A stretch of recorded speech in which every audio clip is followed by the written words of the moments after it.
also there's sunny weather happening now in the city, and with that, there's a lot of running and outdoor activities such as like Hyrox, ultra marathons, a whole bunch of fun stuff. Mm-hmm. So today I'm talking with Travis Rapuano, and welcome.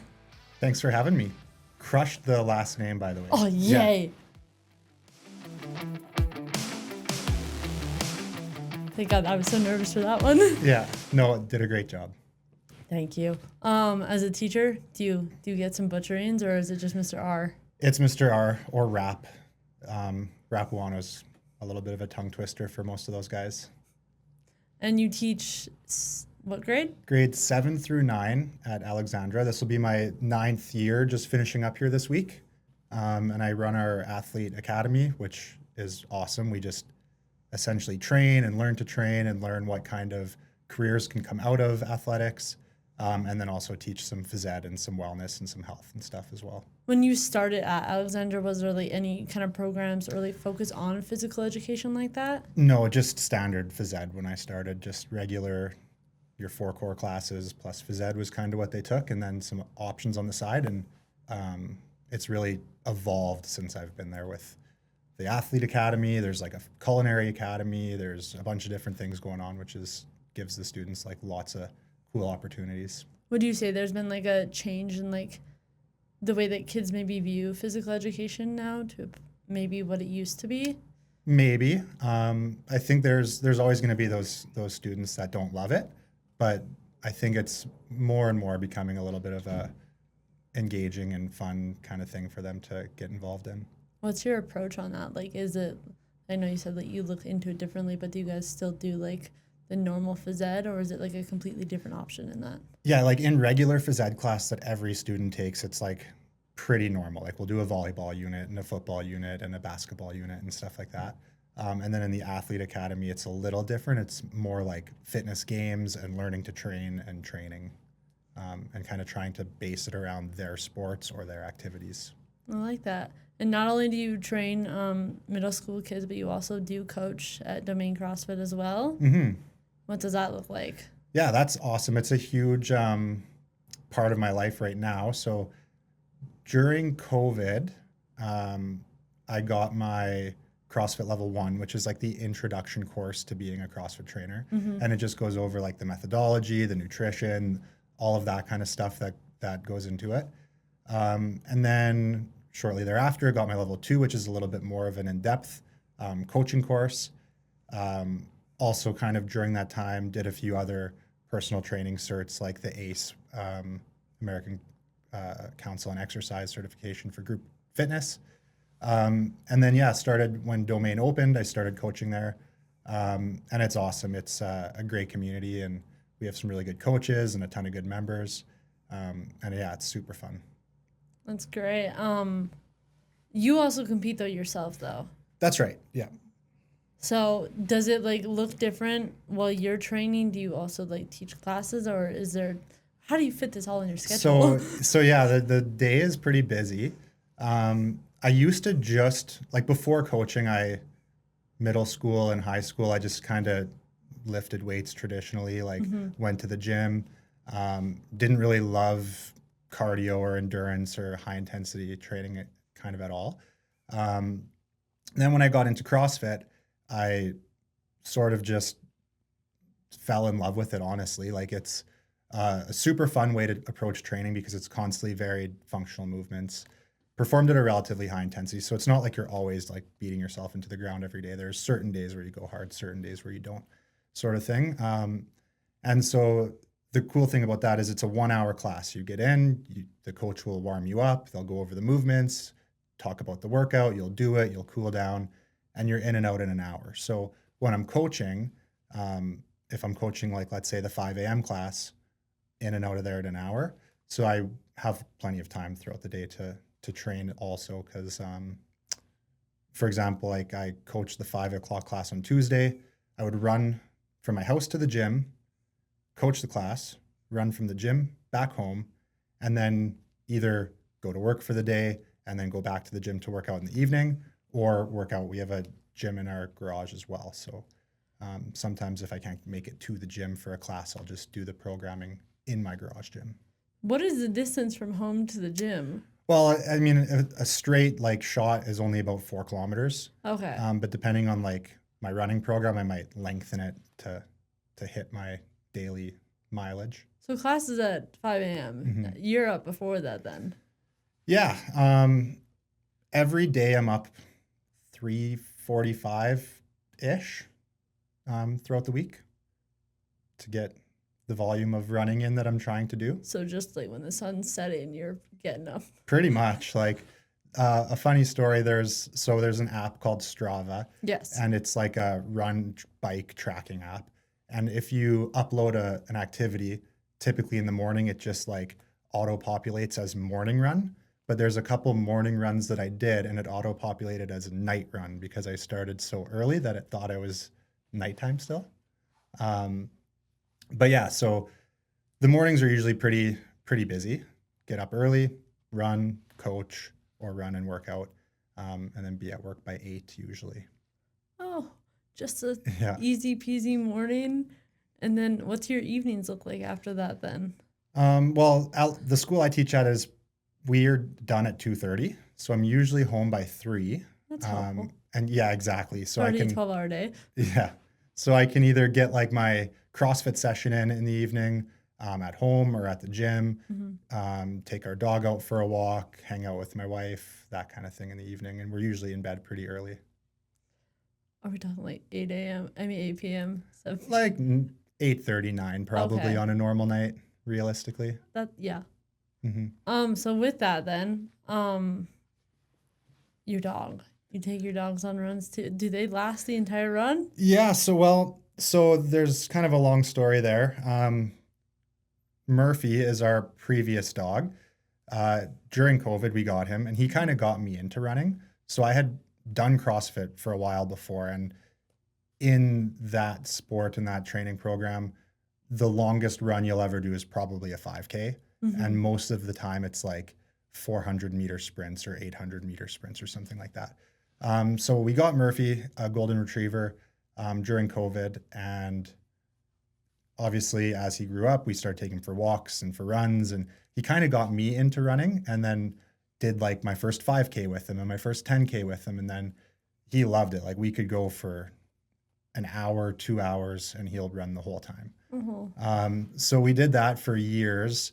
And then that's kind of where my love for running started. And then I'm sure you're aware, like we were gone for a race, a Hyrox race in California Yes. in December 2024. And while we were there, I was actually warming up in the warm-up area, getting ready to do my race. My wife had just finished hers, and we got a phone call from the people that were watching Murphy, and they were like, "Hey, he's not really acting normally, and he won't really walk, or something's wrong." So we're like, he probably just misses us. And then so my wife started talking with them while I went and continued to warm up.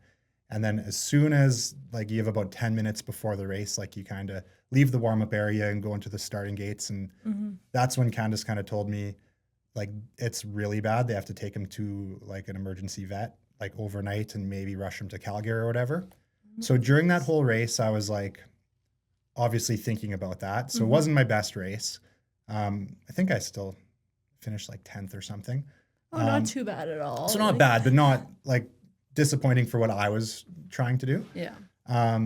So then afterwards, we flew back to Calgary, and we met my parents at the Calgary Animal Hospital. They had brought him up because essentially he had lost all feeling in his back legs, kind of from his mid spine and back. And he had no deep pain sensation, which essentially meant like you could pinch his toes with pliers and he wouldn't even feel them. So we took him in, they got him MRI'd and x-rayed and stuff. And they're like, you have kind of two choices. You can either do this surgery or you can put him down. And those are the only two choices. And you have to make your decision right away, like within the hour, because it was a weekend and it was like the evenings. They had their like after hours team there for like the surgical suite and stuff being set up. And I always had said, like, if something was to go like that seriously wrong, it would probably be better just to put them down, sort of thing until we had the dog. There's always that. Until he grew up with us. And he was a young, healthy, otherwise golden retriever. He was only 4 years old. And he was actually a trained therapy dog that my wife took to the schools with her as a school counselor. I'm not remembering Murphy, yeah. So Murphy would be in the schools every day working. He would be at the gym with us in the morning. He would come to the gym with us in the evening. He was kind of like a community dog almost. So in the moment, we're like, well, we can't really afford this surgery. It's super expensive. And there's only like a 50% chance that it works. And there's like an additional 10% chance that it works, but the complications end up making him not make it anyways. So we decided to go ahead with the surgery. We ended up doing a GoFundMe for him, and the people at the gym and the people at the schools, like they all pitched in, and we ended up covering most of the surgery cost, which was awesome. That's amazing. Yeah. So he ended up spending 7 days in the hospital after his surgery. They cut some bone out of his spine and tried to decompress his spinal cord. And they're like, you won't really know if it's working for a while. So then we took him home. Nothing was really getting better. We did pretty intense rehab for him. Like we took him to Cypress View vet clinic maybe twice a week for the water treadmill and for like acupuncture and nerve stimulation and different exercises and like rehab exercises and everything we could think of. We even bought like a PEMF mat, which is like pulse electromagnetic field. It supposedly helps with like nerve stimulation. Our own like red light therapy set up at home. We bought a treadmill with a harness so we could walk his back legs and try to stimulate some connections between his brain and his legs. Was the outcome to like get him to walk to get him again? to eventually walk again? Yeah. So because he was obviously like a running active, loved being active dog. So nothing was really working. We ended up getting him a wheelchair, which was awesome for him for what it was. He loved it. He would go for runs in that for a few kilometers, ripping around at the schools in it. But like he can't just like stand in his wheelchair. You have to take him out of it because it's like quite a bit of tension, and it's like kind of front half of his body to be able to like support everything. But then when he's not in his wheelchair, he can't move. So he's stuck to where he is. He could like maybe scooch around, but that's about it. So yeah, we did that for 8 or 9 months of like the rehab and all the experimental things that we could do, trying to give him the best quality of life we could still. But it was becoming a lot because he couldn't control his bladder or his bowels. So he didn't know if he had to pee. We had to have one person hold him up, the other person manually press on his bladder to make him go to the bathroom kind of thing. So you had to have a really, really intense schedule with him for that and for eating and for knowing when he had to go to the bathroom. And there's really nobody that can like watch him when we're out of town or if we had to go somewhere kind of thing, because it takes quite a bit of patience and effort. So we ended up deciding that it was time to put him down after about a year of really trying, because we could just tell his quality of life was going down.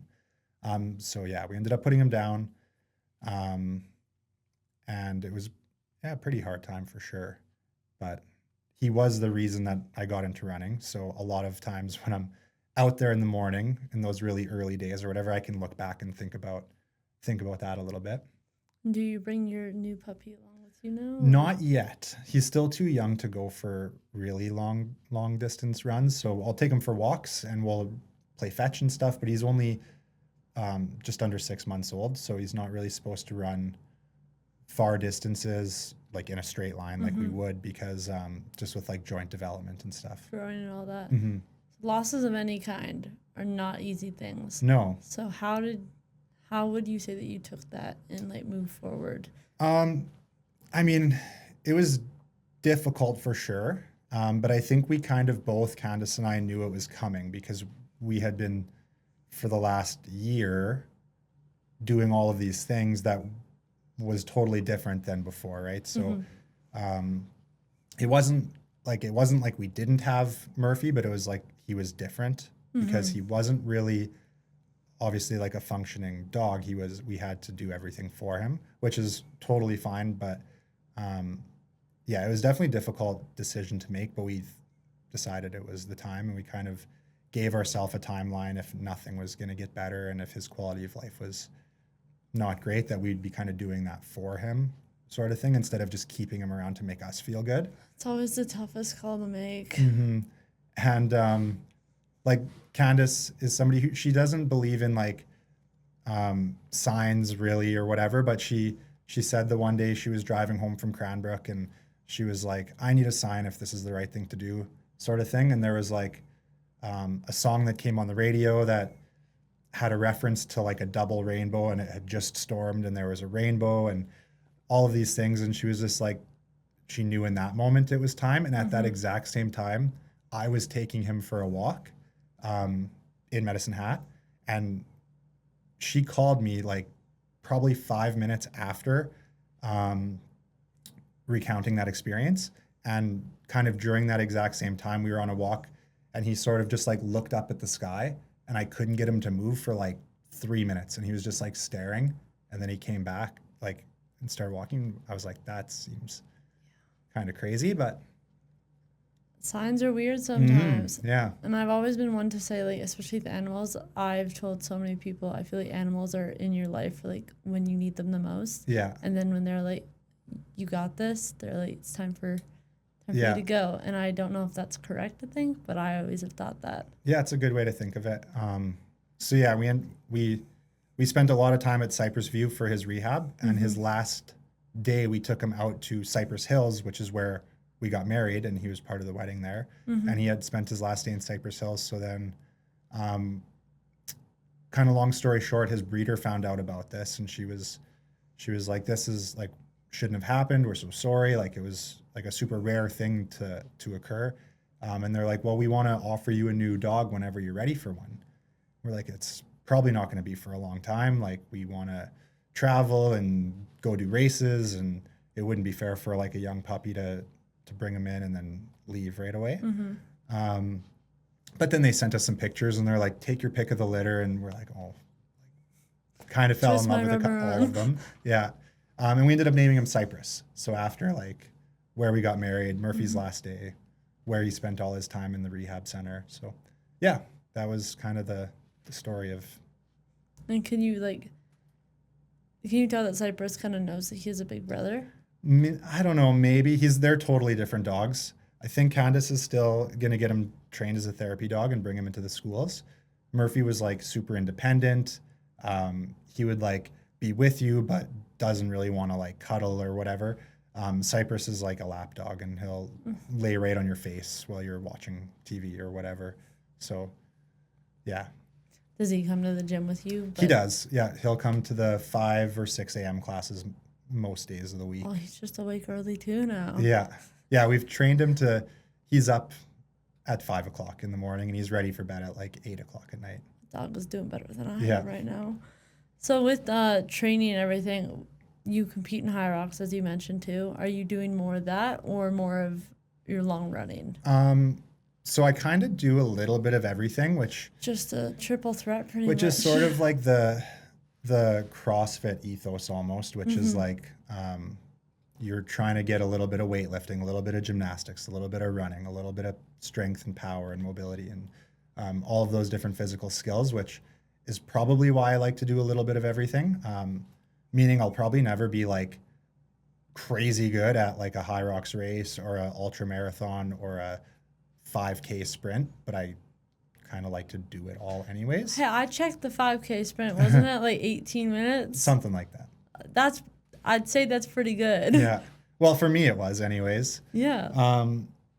But yeah, so like I did compete in 2 Hyroxes, one in Mexico City recently, and then the one in California. Both were super fun. I don't know if I'm going to do another one anytime soon. But I've been doing a lot of road and trail running lately. So I did. I've seen.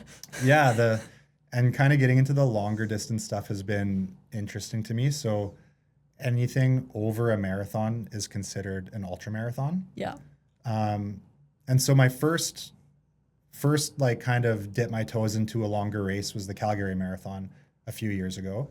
And when you sign up, there was this like little pop-up window that came up, and it was like, do you want to sign up for the 50K instead of the regular 42.2 kilometer marathon? Oh. And I clicked no right away, and then it popped up again, and it was like, it's only 8 more kilometers, and you get to, and it was Peer like pressure it was, to a yeah, different it was level. like it was like like spamming me to do it. So I ended up doing it. So my first marathon was actually a 50K, and then the year after that, they offered a 60K version. So I did that one. Why do a full marathon when you When can you do could do extra? a little bit more, yeah. So did those. They were super fun-ish. It was like the first time I had done them, so I didn't really know much about like proper fueling, and like I know how to fuel for a workout or fuel for whatever, but I didn't know how my body would respond to fuel like 45 kilometers into a run kind of thing. Had you ran that, like, had you ran close to 45 kilometers before the marathon? Not before those ones. Those were kind of my first long things. Like I had done some half marathons and stuff like that, but nothing. So it was the push for like the marathon, and then the extra push for Yeah. the. Oh. Yeah, and of course it was like super rainy and cold and miserable day, and I'm running through the streets of Calgary. Candace is like hanging out in her like winter coat and like pants, and I'm freezing. I couldn't open any gels or nutrition. My hands were like ice blocks the whole time. So it was a miserable experience, but it was a good learning experience for sure. And what was going through your head through all of that? Like, what got you across that finish line then? It's rainy skies, and you're just getting through it. Yeah, like I've always liked to do challenging things and see where kind of like maybe like my breaking point would be. And CrossFit is like having that background is super helpful for that, because like a lot of times you feel really like awful at the end of a CrossFit session. So yeah, during those ones, I can't quite remember what I was thinking in the moment. Probably like just got to get through it. Like you paid to do this. Like why are you can't complain about something. Just Forrest Gump. Yeah. And then, so after those ones, did a few more regular like marathons, like the regular distance marathon. And then I had a goal of trying to qualify for Boston, which you have to run quite a fast marathon in my age division.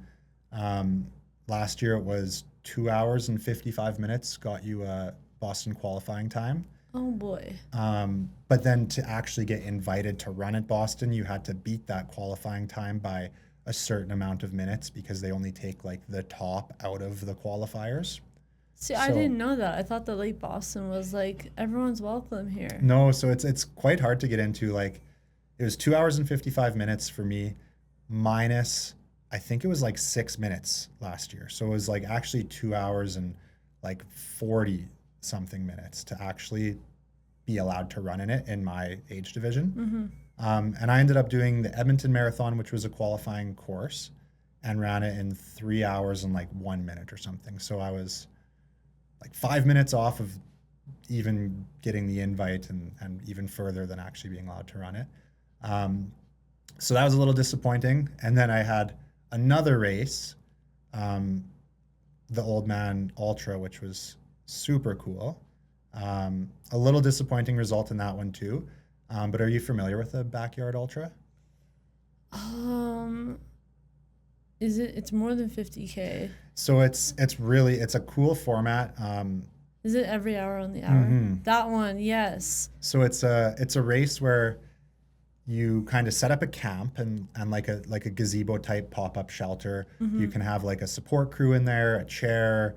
Some people have air mattresses if they're planning on lasting a really long time. And you can have like all your nutrition and your food and whatever you might need to get you through a long day of running. How long are we talking? So it's every hour on the hour for as long. There's no predetermined finishing time. So you run for a 6.7-ish kilometer loop every hour on the hour until that you're the last person standing. So like, let's say your loop takes you 40 minutes. you have 20 minutes to hang out in your shelter and get a drink, go to the bathroom, put your feet up, change your shoes, whatever you might need to do. And then the MC or like the head of the race will say like racers in the start corral, and then they'll do a countdown, and then you have to go back out on your next loop. So the only ways to kind of be done is if you don't make it back in time, or if you quit in the chair is what they call it, where you decide not to go back out because it's just too much. So super cool. The world records on these things are like insane. 975 kilometers, like 5 days of running 7 kilometers every hour on the hour. That's insane. So at the race that I did, it was in Lethbridge. There's actually quite a few people from Medicine Hat that were there doing it.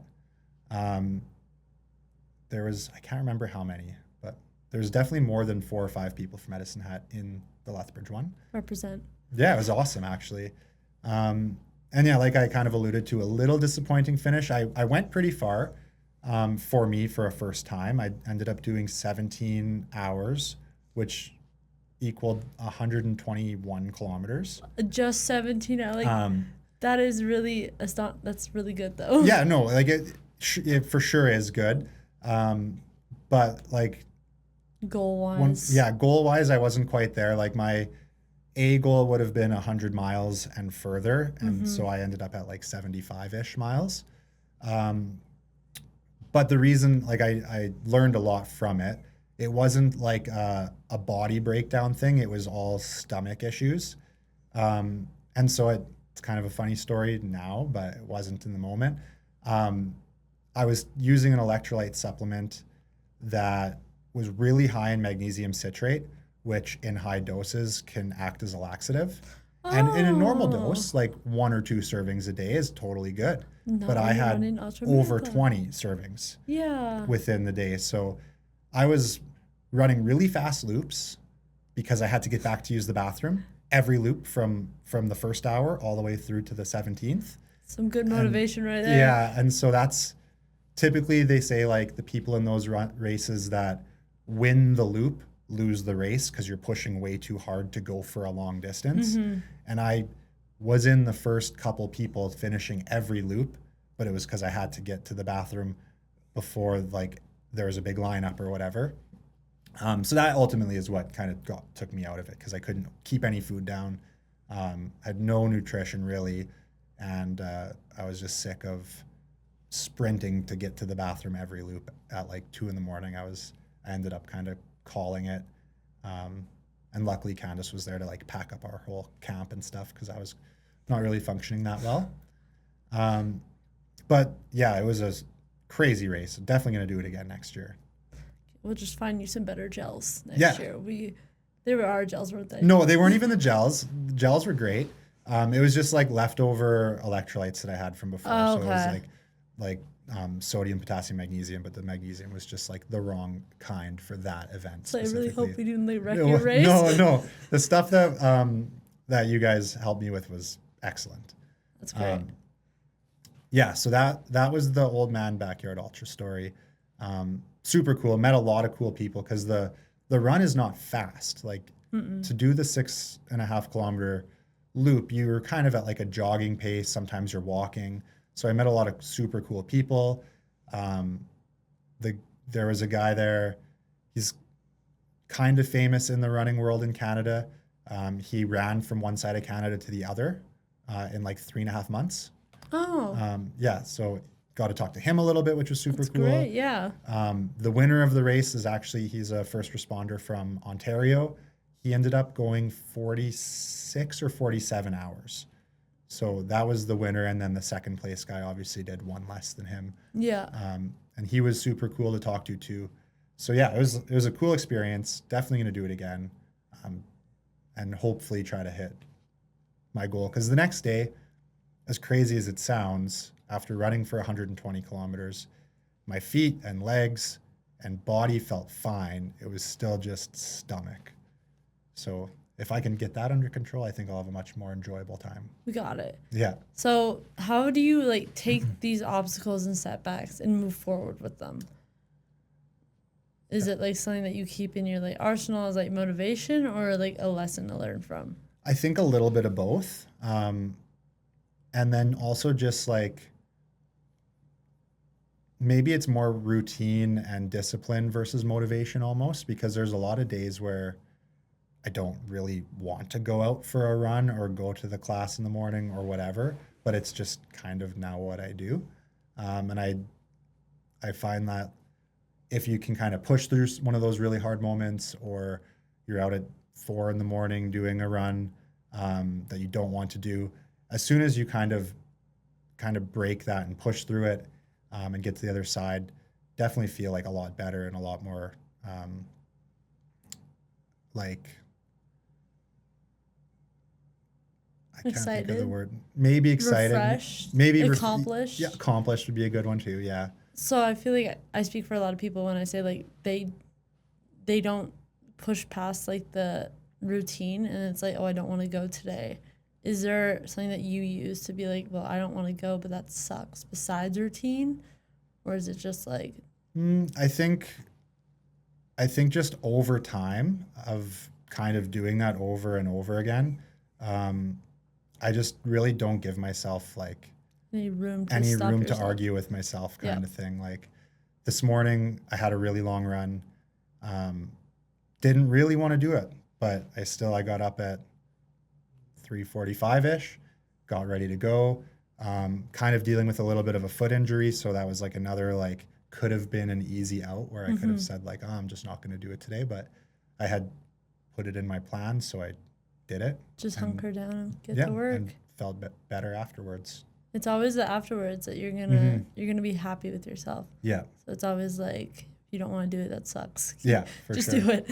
But easier said than done. Do you find that you like take that into the way that you teach too, or like do you teach differently between like your CrossFit clients and like your students? Maybe a little bit. I feel like trying to just like push through and just like kind of power through things isn't everybody's like cup of tea, and being more supportive to people is usually a better way to go with it, especially with the students. And just trying to encourage them that they can do more than they think they can. And even with like adults in group fitness, or my wife and I also coach some dryland like youth teams and kids CrossFit and stuff.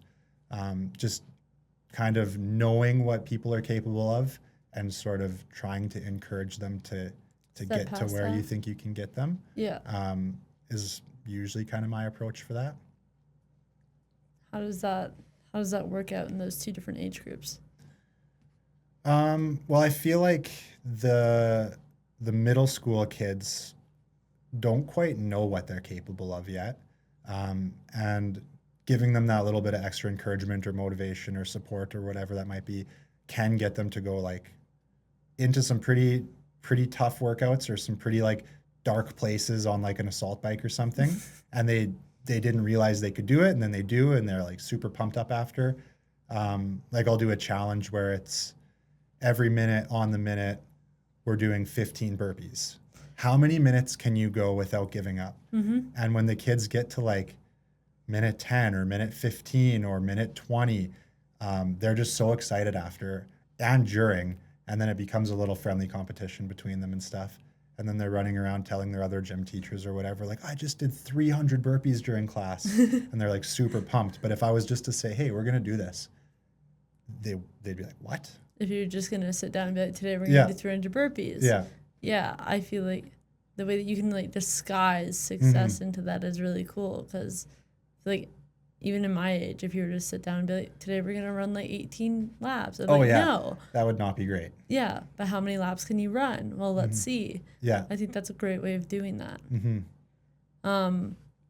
So with that, is there like anything that you can like say to like, I find we're our own toughest critics.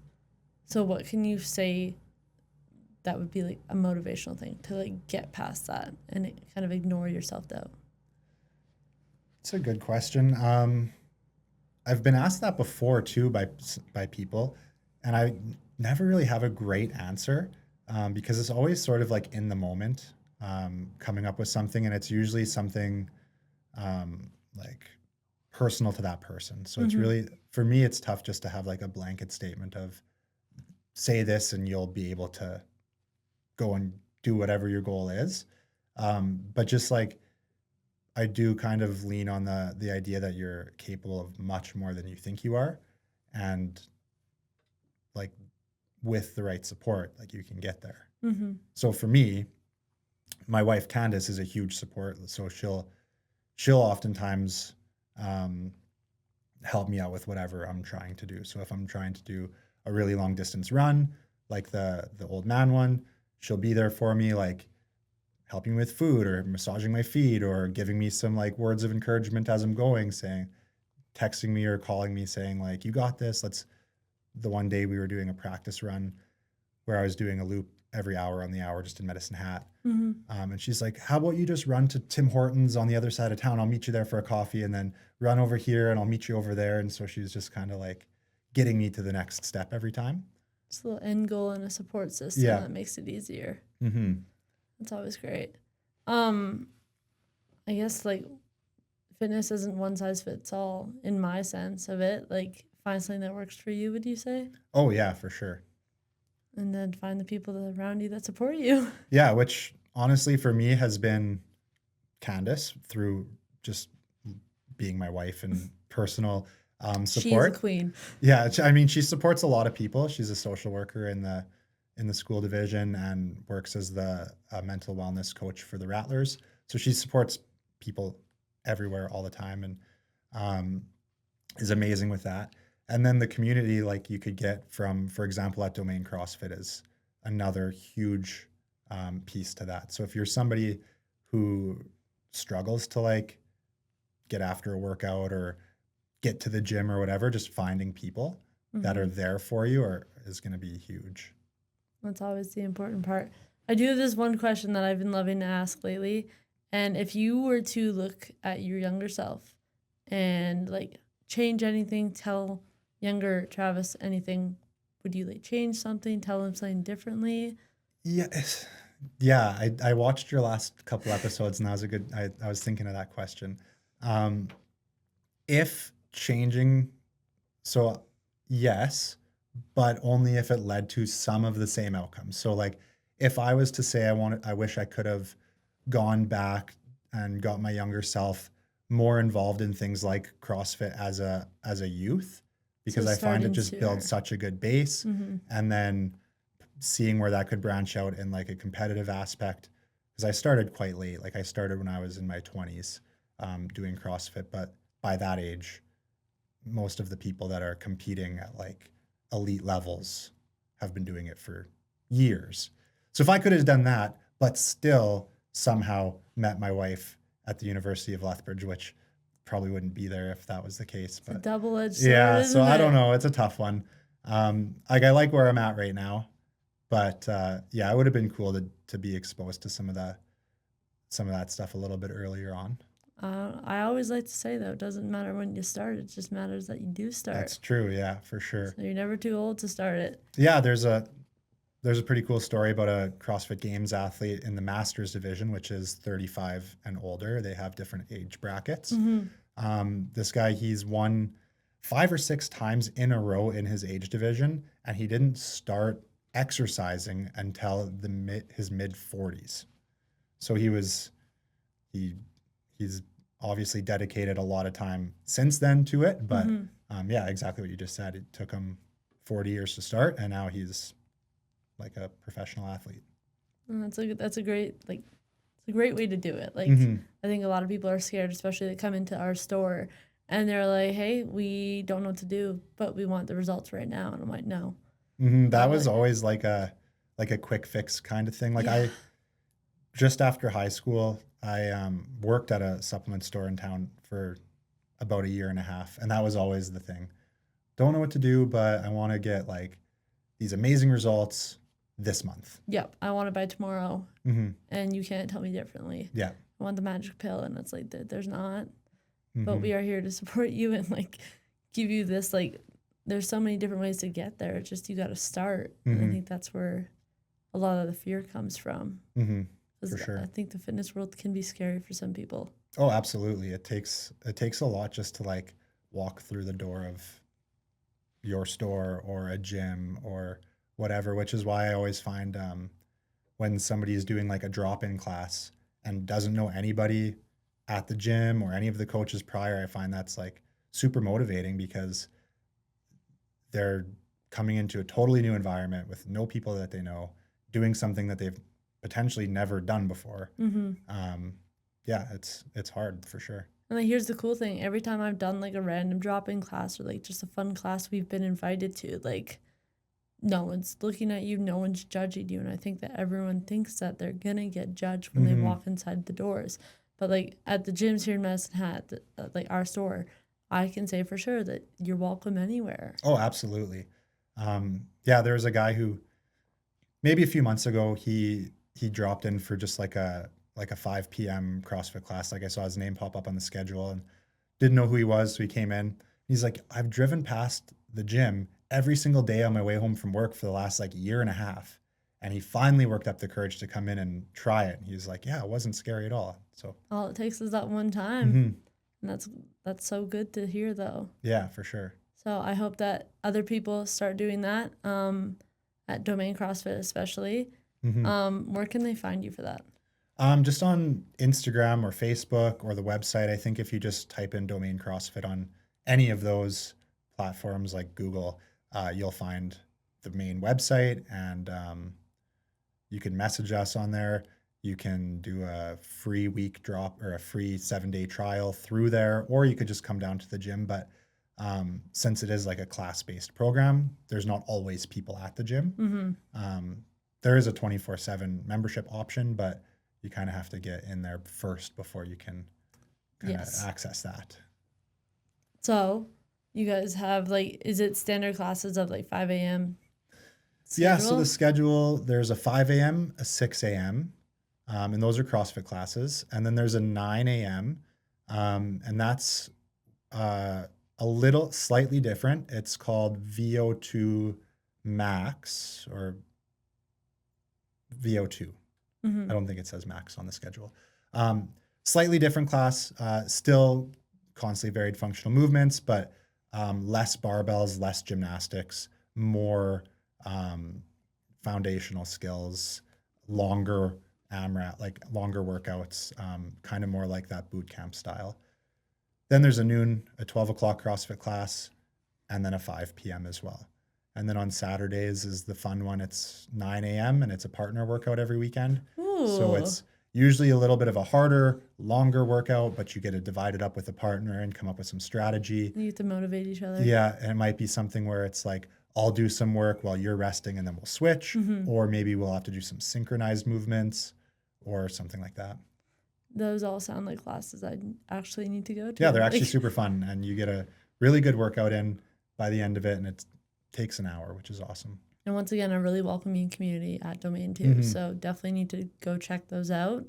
He has said where to find him, and I would like to thank you for coming on the podcast. Yeah, thanks for having me. Thank you. And we'll see you guys next time on Kings Korner.